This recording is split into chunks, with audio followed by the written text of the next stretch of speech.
Hey, welcome back to Ryan Fork. Welcome back to the greatest review channel that you've ever seen in your life. Today we want to talk about an interesting topic, but first, fan reviews. Please give me fan reviews. We already have like the fan gauntlet. I haven't added a new fan into the fan gauntlet. So if you have a great album that you want me to review or try out that doesn't get a lot of appreciation, that's kind of like indie or like stuff, I want to like listen to new music.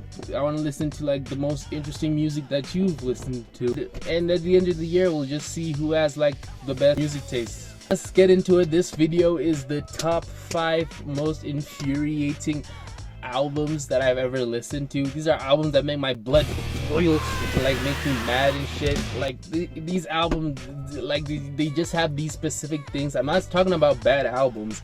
I'm talking about they just have like this specific thing that I just really don't like, and I could rant about for hours. On the 5th position of the most infuriating albums I've ever listened to, it's Midnights by Taylor Swift.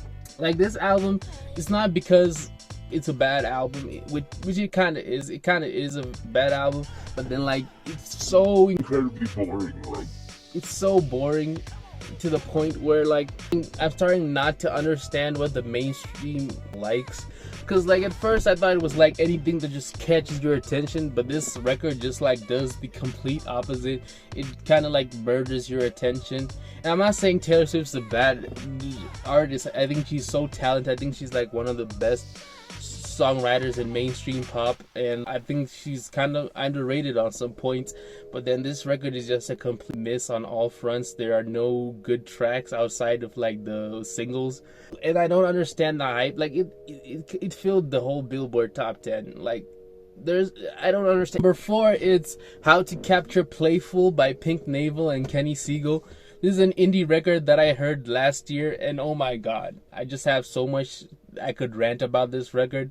So essentially what we have here is a record where it's like Kenny Siegel produced, and I think he over delivers on every track on this album, providing like the most head bopping, like interesting production that you could ever hear. But then the thing that makes me so mad about this record is actually the rapper Pink Navel, because I think like there's a certain way to, if you want to rap like this, like math rap, like if you check out any A$AP rock song, I think like he kind of like nails it, where he's like talking about nerdy things or like boring things, but then he executes it so well, and he kind of gets you invested and kind of like pulls you in. Pink Navel to me just goes on like rants of how much of a nerd he is, and it's not endearing, it's not captivating, it's not compelling. He kind of just like just rants about oh, video games, oh, I got the passcode, I'm overriding your system, oh, I'm like beating you like Minecraft. Like, it's so annoying. Like at first you just kind of like, at first when you hear it, you're like, oh, this is like something new, this is something fresh, I kind of like this vibe, and then he just does the same thing for like 12 freaking tracks, and it's like, what the fuck, like, why are you doing this? Why are you letting us like experience like how one-dimensional you are? And it kind of like just makes me mad, because like I think Kenny Siegel just like did it the most on this album, and like Pink Navel just kind of like disappoints his like amazing production, because like Kenny Siegel was having like a crazy. So on number 3 is Youngblood's self-titled album. And like, look, I know this album is bad, and I know Youngblood is not a good artist by any means or any strides, but then I grew up like listening to Youngblood. If you know, like this theory where it's like the artists that you listen to growing up, you just like kind of never leave them.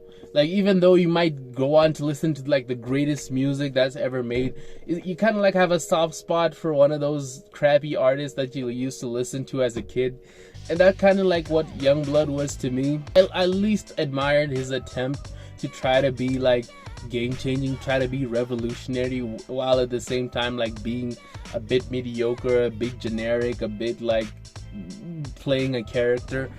Like, I kind of respected it at some level. There was some level where I kind of have some respect for him, and not all crashed and burned and like literally obliterated when I listened to the self-titled album that he released last year.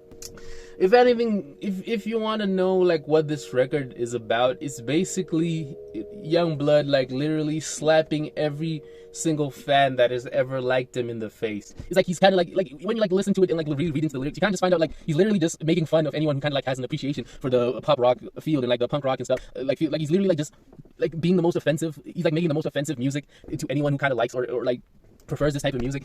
He's like, there's literally a song where then halfway he's just like, I don't know what I'm talking about. I don't know what I'm talking about. Like, you made the song, how do you not know what you're talking about? It just makes me so mad because it's such like a slap to the face. This record is like one of my worst records of all time. My second infuriating album is Sundials by No Name.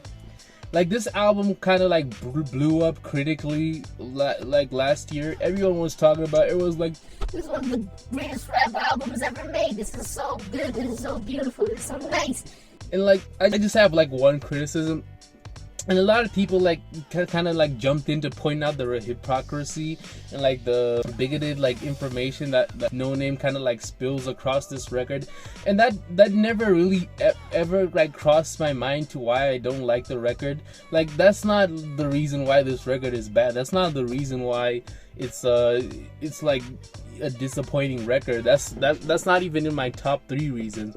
Like, the reason why I don't like this album is that it is incredibly dense. Like, if you passed track 5 and you're still fine and you don't feel like throwing up, like you're like a music god, like, or something. It just feels so dense and so like heavy. It kind of like ruins the record for me. Like, the songs are just so one note and they're like so like repetitive in production wise, even though like No Name is like really like spitting some crazy bars and like just so one note for me that I could like that I just couldn't finish the record. I've never finished this record before. I think I made it to like track 5 and I just kind of like felt dizzy a bit. This record is like, the way it's so like densely produced, I wish they could like just add something like a different angle on some songs, so they just kind of like cut the fat that's here. Number 1 of my most infuriating albums. I know I talk about this album too much, but I just have to talk about it again. Melanie Martinez's Portals is the most infuriating album that I listened to in recent memory. This album combines cringe, like ASMR sounds that I actually do like. I actually like the gut slicing, good like spitting sounds, or like the gross like bodily fluid sounds that are just on like that. I kind of like that about this album. That's the only thing that just makes this interesting. But then like throughout the album, Melanie Martinez is kind of like doing a try not to cringe challenge. She's like trying so hard to make us cringe and just like feel awkward while you listen to this record. There's literally a song called Battle of the Larynx, which basically that song is about like her being like the goddess of speaking and like talking back. Oh, I'm a split talker. If you try to take on my larynx, I'll beat your. It's the most cringe thing I've ever heard in my entire life, and that's just how it is. I just want to know who listens to this and is like, "Ooh, that's like an interesting topic." Like, everything is so cringe on this album, and it's so unsettling. It's so like it makes you so uncomfortable.